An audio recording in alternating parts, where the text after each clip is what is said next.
আসলে কি বলবো, সব গান তো সবার জানা থাকে না, তবে ছোট করে একখানা গান গাইছি। দেখুন, আমরা কিন্তু এই যে পৃথিবীতে এসেছি রবীন্দ্রসঙ্গীত গাইছি।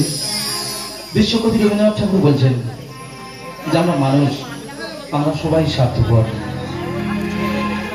আমরা সবাই চিটিংবাজ। হয়তো কথাটা শুনতে খারাপ লাগলেও বাস্তবে সত্যি। আমরা কি চিটিংবাজি করেছি, কার কাজে করেছি? দেখুন, একবার ভেবে দেখুন, যখন আমরা এই পৃথিবীতে আসার আগে মায়ের গর্ভে ছিলাম, সেদিন কিন্তু দুজন কেঁদেছিল। মা কেঁদেছিল আর আমি কেঁদেছিলাম। আমার মা কেন কেঁদেছিল? হে ভগবান, যাকে আমি 10 মাস 10 দিন গর্ভে তুলে আছি, এ যেন পৃথিবীর আলো বাতাসটা দেখতে পাই। আর আমি কেঁদেছিলাম 32টা নারীর টান, কৃমিকীটের জ্বালা। হে ভগবান, এখান থেকে আমার মুক্তি দাও, আমি ওখানে গিয়ে তোমার গুণগান করবো। কিন্তু আমরা কেউ তা করি না।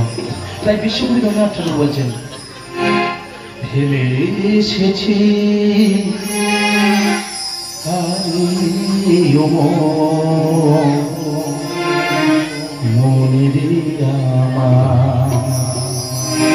আপনারা কেউ বুকে হাত দিয়ে বলতে পারবেন যে আপনারা শান্তিতে আছেন? কেউ শান্তিতে নেই। কারণ কি? আমরা যেটা কথা দিয়েছিলাম সেটা রাখতে পারিনি। তাই জনম গেল শান্তি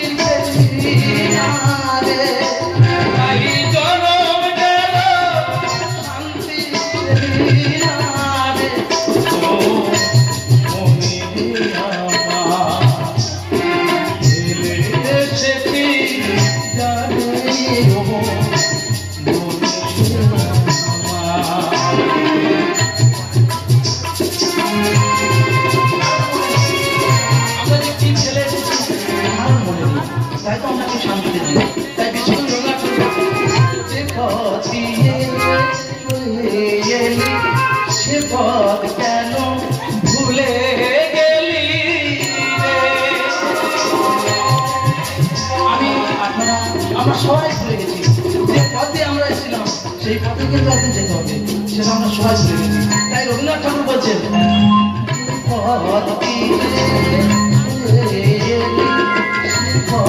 কেন ভুলে